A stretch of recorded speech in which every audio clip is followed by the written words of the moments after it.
Hello दोस्तों। आज हम RRB ALP CVT 1 25 नवंबर 2024 शिफ्ट 2 का मैथ का सॉल्यूशन करवा रहे हैं। पहला सवाल देखिए। ये सवाल क्या कह रहा है? स्थिर जल में 3 किलोमीटर पर घंटा की चाल से नाव चला रहे एक नाविक को धारा के प्रतिकूल 50 किलोमीटर जाने में धारा के अनुकूल 50 किलोमीटर जाने की तुलना में दोगुना समय लगता है। धारा के अनुकूल नाविक की चाल ज्ञात कीजिए। सवाल क्या करा कि 50 किलोमीटर धारा की दिशा में और 50 किलोमीटर धारा के विपरीत दिशा में जा रहा है। मतलब यहाँ पर क्या होगा, डिस्टेंस का कांस्टेंट है कि नहीं? तो डिस्टेंस जब कांस्टेंट है तो जो टाइम का रेशो होगा उसका उल्टा क्या होगा, स्पीड का रेशो होगा कि नहीं? सवाल क्या कर रहा है कि 50 किलोमीटर धारा की दिशा में जाने में धारा के विपरीत दिशा के जाने की तुलना में दुगना समय लगता है। ये सवाल कर रहा है।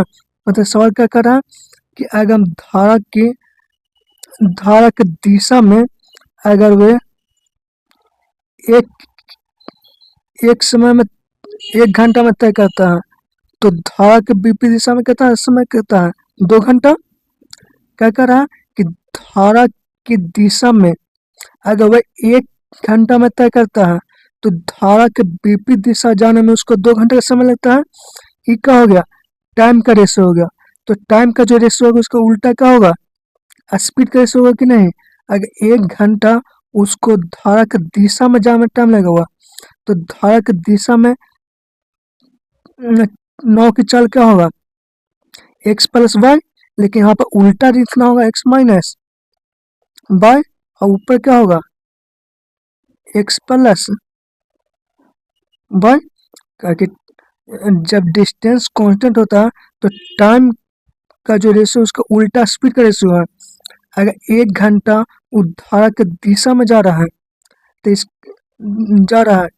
तो धारा की दिशा, तो यहाँ पर स्पीड लेना हो धारा का विपरीत दिशा में, करके टाइम का उल्टा स्पीड का रेशो होता है। अब यहाँ से क्या होगा, 100/2 का रेशो क्या होगा, 100/2 का होगा ए प्लस बी और but A minus B. Dash shortcut होता है कि X plus Y but X minus Y 2/1 हो तो दोनों को जोड़ देंगे तो एक्स निकल लेगा और दोनों को घटाए तो वाई निकल लेगा। 100/2 का रेशो क्या होगा, ए प्लस बी बटे ए माइनस बी। तो 100/2 का रेशो निकल गया कि नहीं? और सवाल में क्या दिया हुआ कि स्थिर जल में 3 किलोमीटर की चाल से नाव जाता है। मतलब नाव का स्पीड कितना दिया हुआ, 3 किलोमीटर दिया हो कि नहीं, 1 गुना। तो धारा के स्पीड भी 1 गुना होगा, 1 किलोमीटर पर घंटा होगा कि नहीं? मतलब नाव का स्पीड 3 किलोमीटर पर घंटा तो धारा का स्पीड 1 किलोमीटर पर घंटा हो गया। लेकिन सवाल पूछ क्या रहा कि धारा के अनुकूल नाविक की चाल क्या हुआ। मतलब धारा की दिशा में नाव की चाल क्या होगा, तो धारा की दिशा में नाव की चाल क्या होगा, एक्स प्लस वाई। मतलब 3+1 बराबर क्या होगा, 4 किलोमीटर पर घंटा। और यही तो सवाल से पूछ रहा था। दूसरा सवाल देख, अगला सवाल देखिए। ये सवाल भी RRB ALP CVT 1 25 नवंबर शिफ्ट 2 का पूछा हुआ सवाल है। ये सवाल देखिए क्या कह रहा है। यदि दीवार का 10% भाग मोर्टार से भरा हुआ है तो 24 मीटर लंबा, 8 मीटर ऊंचा और 60 सेंटीमीटर मोटी दीवार बनाने के लिए आवश्यक 24 सेंटीमीटर गुना 12 सेंटीमीटर गुना 8 सेंटीमीटर माप वाले ईंटों की संख्या ज्ञात कीजिए। सवाल क्या करा कि एक दीवार है जिसकी लंबाई 24 मीटर है और चौड़ाई 60 सेंटीमीटर है और ऊंचाई 8 मीटर है। इसको बनाने के लिए कितने ईंट की आवश्यकता पड़ेगा? यदि एक ईंट की लंबाई 24, चौड़ाई 12 और ऊंचाई 8 सेंटीमीटर हो तो क्या होगा? तो पहले हम निकालते हैं क्या चाहिए कि दीवार का आयतन क्या होगा। तो दीवार का आयतन क्या होगा, LBH 24 गुने 8 गुने 60। दीवार का आयतन कितना हो गया? LBH लंबाई गुना चौड़ाई गुना 4 तीनों को गुना करें तो दीवार का आयतन निकलेगा कि नहीं? ये दीवार का आयतन इतना है, लेकिन इसका 10% मोर्टार से भरा हुआ, मतलब उसमें बालू सीमेंट इस तरह से भरा हुआ है। जैसे हम कोई दीवार बनाएगा होगा तो नीचे तक उसमें बालू सीमेंट सब लगा होगा कि नहीं? तो जितने भी दीवार बना होगा उसका आयतन का 10% उसमें बालू सब लग गया, तो बाकी बचा कितना? 90%। बाकी बचा कितना? 90%। तो जो 90% बचा, इसी पर हमको ईंट बिछाना है। तो कितना ईंट बिछेगा? तो एक ईंट किस आयतन से डिवाइड करते हैं, ये पूरा दीवार का आयतन इतना हो गया। अगर हम इसको एक ईंट के आयतन से डिवाइड कर देंगे तो कितना ईंट लगेगा? निकल जाएगा कि नहीं? तो एक ईंट का आयतन कितना है? 24 गुने 12 गुने 8। अगर हम दीवार के आयतन से दीवार के आयतन को अगर एक ईंट के आयतन से डिवाइड कर देंगे तो कितना ईंट लगेगा? निकल जाएगा कि नहीं संख्या? तो कितना ईंट लगेगा? 24 से 24। और यहाँ पर देखिएगा कि सब सेंटीमीटर में है, लेकिन यहाँ पर देखिएगा 24 मीटर 8 मीटर है, तो इसको भी सेंटीमीटर बदल देते हैं। तो सेंटीमीटर बदलने क्या करना होगा? 100 के पावर 2 से गुना करना होगा कि नहीं? 24 से 24 खत्म, 8 से 8 खत्म, 12 पच्चे 7, 9 पच्चे 45, 2 जीरो से 2 जीरो खत्म, तो बचा कितना? 3 जीरो, मतलब 45,000 ईंट की संख्या होगा कि नहीं? ये आपसे पूछ रहा था। सवाल क्या पूछ रहा है कि हमको ईंट की संख्या निकालना है, तो दीवार के आयतन को एक ईंट के आयतन से डिवाइड कर देंगे तो कितना ईंट लगेगा? निकल जाएगा कि नहीं? तो ये सवाल था। अगला सवाल देखिए, ये सवाल भी RRB ALP CBT 25 नवंबर 2024 शिफ्ट 2 का पूछा हुआ है। ये सवाल क्या कह रहा है कि 8 के 3 क्रमागत गुणजों का योग 2424 है, तो सबसे बड़ा गुणज क्या होगा? सवाल क्या कर रहा कि 8 का मल्टीपल 3 संख्या का योग 2424 दिया हुआ है, मतलब 8 का मल्टीपल 3 संख्या का योग 2424 है, मतलब 3 संख्या का योग 2424 है। 2424 है 3 संख्या का योग, तो इसका एवरेज कितना हो जाएगा? 8 24, 808 हो गया कि नहीं? मतलब 3 संख्या का योग 2424 है, तो इसका एवरेज कितना होगा? 801। तो ये 801 जो है ना, ये 8 का मल्टीपल है, मतलब गुणज किसका होगा? 101 संख्या का गुणज होगा। मतलब ये 808 क्या है? 8 का मल्टीपल है, तो कितना का गुणज है? 101 का गुणज होगा कि नहीं? लेकिन यहाँ पर 3 लगातार संख्या है, इसका मतलब पहली संख्या क्या होगा? 100 रहा होगा, और दूसरी संख्या क्या रहा होगा? 102। तो तीनों लगातार संख्या होगा, 100, 101, 102, तीनों लगातार संख्या, और तीनों 8 का मल्टीपल है। तो पूछ कर सबसे बड़ी संख्या, तो सबसे बड़ी संख्या क्या होगा? ये भी 8 का मल्टीपल होगा, क्योंकि तीनों 8 का मल्टीपल है। पहली संख्या 100 भी 8 का मल्टीपल हो गया, दूसरी संख्या भी 8 का मल्टीपल है, तीसरी संख्या भी 8 का मल्टीपल है। तो हमसे सबसे बड़ी पूछ रहा, तो सबसे बड़ी कितना होगा? 816। यही आपसे पूछ रहा था कि सबसे बड़ी गुणज क्या होगा? खत्म। अगला सवाल देखिए, ये सवाल देखिए, ये सवाल भी RRB ALP CBT 25 नवंबर 2024 शिफ्ट 2 का पूछा हुआ सवाल है। ये सवाल क्या कह रहा है? यदि यदि ब्याज वार्षिक रूप से संयोजित होता है, तो चक्रवृद्धि ब्याज की एक निश्चित दर पर कोई धनराशि 12 वर्ष में स्वयं की दुगनी हो जाती है, तो कितने वर्षों में स्वयं की 8 गुनी हो जाएगी? सवाल क्या कर रहा है कि अगर प्रिंसिपल 1 था, ठीक, तो 12 साल में कितना हो गया, दुगना हो गया, अमाउंट हो गया। तो सवाल पूछ कर रहा है कि प्रिंसिपल अगर 1 है तो कितने साल में ये 8 गुना हो जाएगा, ना सवाल पूछ रहा है। सवाल क्या पूछ रहा है कि अगर प्रिंसिपल 1 था तो 12 साल में वो दुगना हो जाता है, तो अगर वे 8 गुना कितने साल में होगा। तो जब भी सवाल इस टाइप के रहे और उसमें चक्रवृद्धि ब्याज की बात हो तो हमेशा बेस को इक्वल बना देते हैं। जैसे में यहाँ 2 के पावर बेस लिखा हुआ है तो 8 को भी हम 2 के पावर बेस बढ़ा देते हैं। 2 के पावर क्या होगा, 3। मैंने क्या कहा कि जब इस तरह के सवाल हो तो पहले हम क्या करते हैं, बेस को इक्वल बनाते हैं। जैसे यहाँ पर 2 के पावर है तो 8 को भी 2 के पावर कर देते हैं। मतलब यहाँ पर पावर 1 होने में उसको 12 साल लग गया, तो पावर 3 होने में कितने साल लग गया, 36 साल लग जाएगा कि नहीं, 36 साल। और ये तो सवाल पूछ रहा था कितने साल लग गया, 36 साल। हमने क्या किया कि पावर 1 होने में उसको 12 साल लग गया, तो पावर 3 होने में उसको कितना साल लग गया, 36 साल। और ये आपसे पूछ रहा था। पर अगला सवाल देखिए, ये सवाल क्या कह रहा है, किसी विशेष परीक्षा में एक कक्षा के विद्यार्थियों के औसत अंक 80 है। यदि 5 विद्यार्थियों को जिनके उस परीक्षा में औसत 40 है को हटा दिया जाए तो शेष विद्यार्थियों के औसत अंक 90 होंगे। इन्हें सवाल क्या करा कि हमने क्या माना कि 5 व्यक्ति था और हर एक व्यक्ति का एवरेज कितना 40 है, तो इसका सम कितना होगा, इतना होगा कि नहीं। अब इसमें से 5 व्यक्ति को हटा देते हैं तो बाकी कितना बचा होगा, 1/5 बचा होगा कि नहीं। और हर एक व्यक्ति का एवरेज कितना बचा, 90।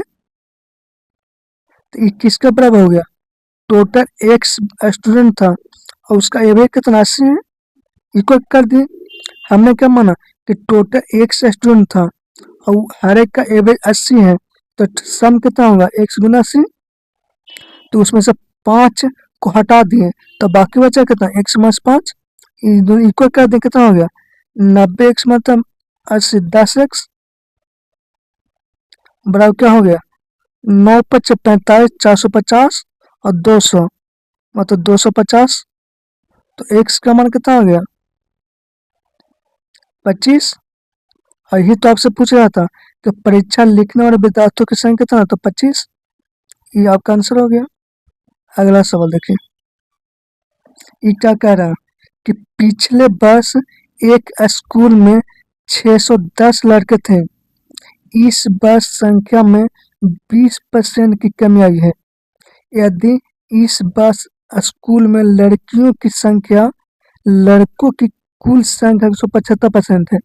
सवाल क्या करा, सवाल करा कि पहले 610 लड़का था, उसमें से अब 20% कमी आ गया।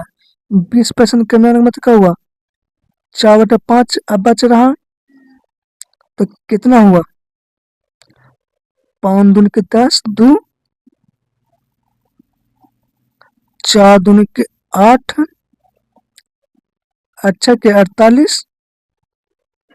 मतलब अब लड़का की संख्या कितना है, 488 है कि नहीं।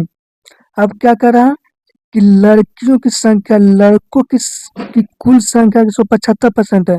175% मतलब क्या हुआ, 25×7 175 और 25×4 100, 7/4 मतलब बॉय अगर 4 है तो गर्ल्स कितना है 7। सवाल क्या कर रहा है कि लड़कियों की संख्या लड़कों की संख्या 175% है, तो 175% मतलब क्या, 7/4। अगर 4 बॉय है तो 7 गर्ल्स होगी कि नहीं। और 4 का मान कितना दिया हुआ 488, कितना गुना है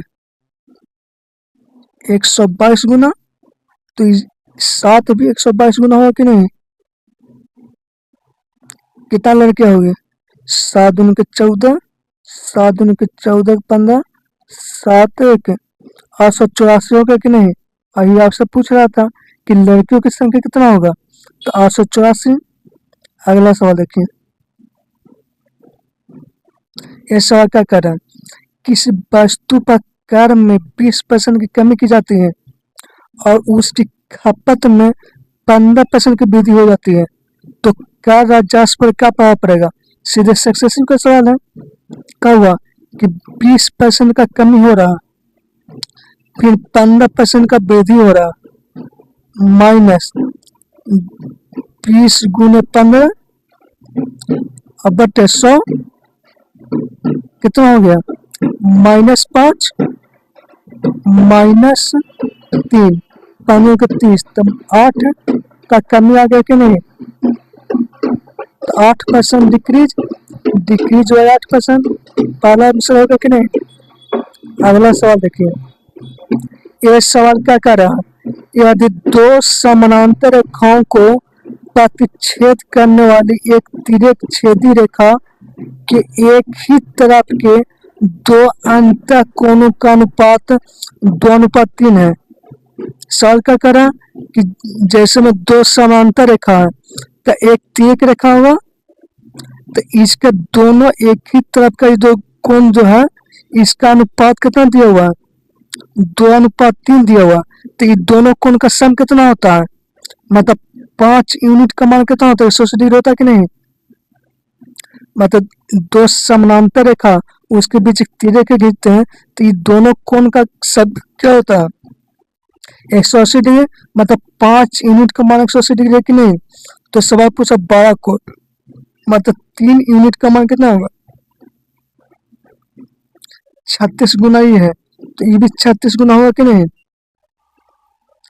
मतलब कितना हो गया? 108 डिग्री होगा कि नहीं? यही तो आपसे सवाल पूछ रहा था, 108 डिग्री। अगला सवाल देखिए, ये सवाल देखिए क्या कह रहा है? यदि 25 व्यक्ति प्रतिदिन 15 घंटे काम करके 5 यूनिट काम को 8 दिनों पूरा कर सकते हैं, तो 12 व्यक्ति को प्रतिदिन 20 घंटे काम करके 10 यूनिट काम कितने दिन में करेंगे? सवाल पूछ रहा है। सवाल क्या है कि 25 व्यक्ति किसी काम को 15 घंटे 25 व्यक्ति 15 घंटे काम को 25 व्यक्ति 15 घंटे काम करके 8 दिन में वह 5 यूनिट काम करता है, तो सवाल पूछ कर रहा कि 12 व्यक्ति रोज 20 घंटे काम करके 10 यूनिट काम कितने दिन में करेंगे? इन्हें सवाल पूछ रहा है, कितना दिन में होगा? काटिए, 5 है 15, यहाँ पर क्या होगा? 0 से 0, 2 चौके 8 और 4 12, खत्म हो गया कि नहीं? तो डे कितना निकल गया? 25 दिन आ गया कि नहीं? यही तो आपसे पूछ रहा था, कितना दिन लगेगा? 25 दिन। अगला सवाल देखिए, ये सवाल क्या कर रहा है कि प्रत्येक 250 मीटर लंबी दो रेलगाड़ी समांतर पटरी पर 90 और 60 की चाल से विपरीत दिशा में जा रहे हैं, तो एक दूसरे को कितने समय पार करेंगे? कितने समय पार करेंगे? तो डिस्टेंस और रिलेटिव स्पीड, तो डिस्टेंस कितना है? 2 गुना 250, मतलब हर एक रेलगाड़ी की लंबाई 250 है, तो दोनों रेलगाड़ी का लंबाई कितना? 2 गुना 50। बता रिलेटिव स्पीड, दोनों अपोजिट डायरेक्शन में चल रहा, 9 6 15 150 मीटर पर सेकंड, मतलब 5/18 कितना होगा?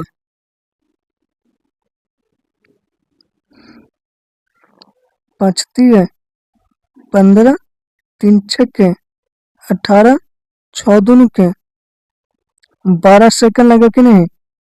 ये तो आपसे पूछ रहा था कि 12 सेकंड। अगला सवाल देखिए, ये क्या कह रहा है? इस सवाल को देखे तो एक इक्वेशन 2 टर्म दिया हुआ, तो हम किसी एक को हम जीरो कर सकते हैं कि नहीं? अगर हमको y को जीरो करते हैं तो z का मान कितना होगा? 25z स्क्वायर से 25z स्क्वायर खत्म, 4z स्क्वायर, मतलब प्लस वाला आएगा, मतलब ई ऑप्शन नहीं होगा, 4z स्क्वायर आएगा। और यहाँ पर कौन आएगा? अगर हमको y को z को जीरो करते हैं तो कितना होगा? y 25 और 4 29, मतलब आंसर कौन होगा? सी। ये आंसर हो गया। जय हिंद।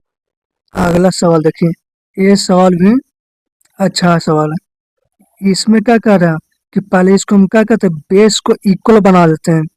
जैसे पी बटे क्यू है तो क्यू बटे पी, इसको भी पी बटे क्यू कह देते हैं, तो पी बटे क्यू कहने तो क्या होगा?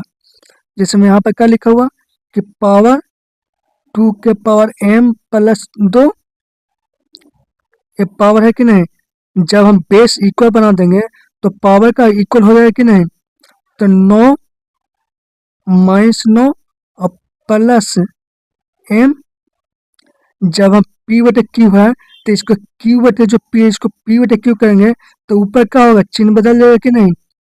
दोनों इक्वल करते हैं तो m इधर जाकर कितना होगा? m बराबर क्या होगा? -11।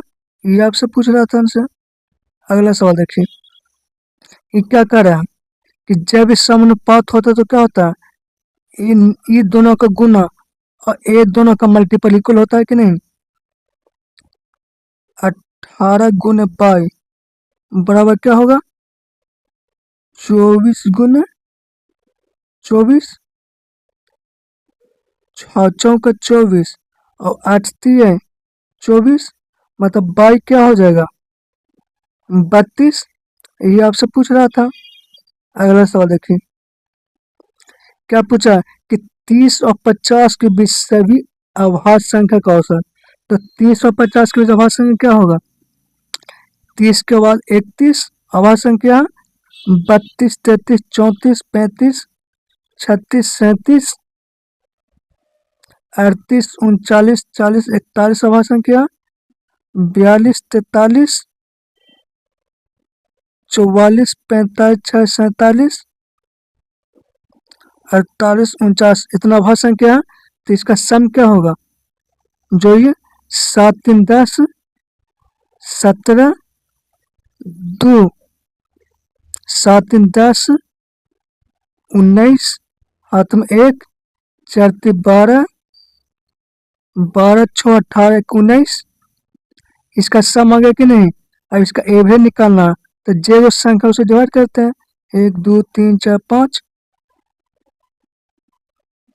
पंचतीय 15 9 पचे 45 8 39.8 आ गया कि नहीं? अगला सवाल देखिए, इसका एलसीएम पूछ रहा था। एलसीएम क्या होता है? एक ऐसी मिनिमम संख्या जो 84 105 और 140 सभी से डिवाइड होगा। मतलब हमको एक ऐसी संख्या से 140 से भी कटना चाहिए, 105 से भी कटना चाहिए, 84 से भी। 140 से कटने का मतलब क्या हुआ? उस 7 का मल्टीपल होना चाहिए, और 7 का मल्टीपल क्या है? 420, एक ही वही है। हो गया।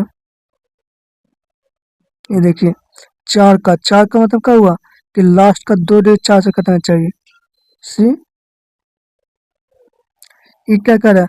4 साइन स्क्वायर थीटा बाई 1, इसका मतलब साइन स्क्वायर थीटा का 1/4, तो साइन थीटा क्या होगा? साइन थीटा 1/2, मतलब थीटा कितना हो गया? 30 डिग्री। तो पूछ रहा है कि कोस स्क्वायर 30 डिग्री का मान क्या हुआ? √3/4, मतलब 3/4 प्लस tan स्क्वायर 30 डिग्री में देखो 1/3, 3 3 9 4 13/12 आ गया कि नहीं? ये आपसे पूछ रहा था। अगला सवाल, ये क्या का 40% 60% का सक्सेसिव क्या होगा? 40 100 माइनस 24 76 पूछ रहा था। ये देखिए, आयत की भुजा का अनुपात देव 8/10, और इसका परिमाप क्या होता है? 2 इंटू एल प्लस बी, इनका परिमाप होता है। तो 18 2 गुने 18x, इसी का मान कितना दिया? 90। तो x का मान कितना होगा? 18 25 90 5/2। तो आज का क्षेत्रफल क्या होगा? दोनों गुना कीजिए तो 8 पंचम के 20 और गुण है 25, 25 दूनी को 50, 500। ये आपका आंसर हो गया। ये सवाल देखिए, 12.5% लाभ अर्जित करने के लिए एक वस्तु को इतना में बेचता है। 12.5 मतलब 1/8, मतलब बेचेगा कितना, 9/8 में बेचेगा। मतलब 1/8 मतलब 9/8, मतलब 8 में खरीदा होगा तो 9 में बेचा होगा, तो 9 का मान कितना दिया होगा, 47.5। तो 8 का मान पूछ रहा है, कितना गुना होगा, 9 दूनी के 18, 9 दूनी के 18, 6, 9 सत्ते 63, 4 9 5 45, मतलब 200। इतना गुना हो गया कि नहीं, तो ये भी इतना गुना होगा, कितना होगा, 8 5 40, 8 7 56, 60 6, 6 दूनी के 12, 6 18, 8 दूनी को 16, 6 22, मतलब 220 आ गया कि नहीं। ये आपका आंसर पूछा था। जय हिंद दोस्तों।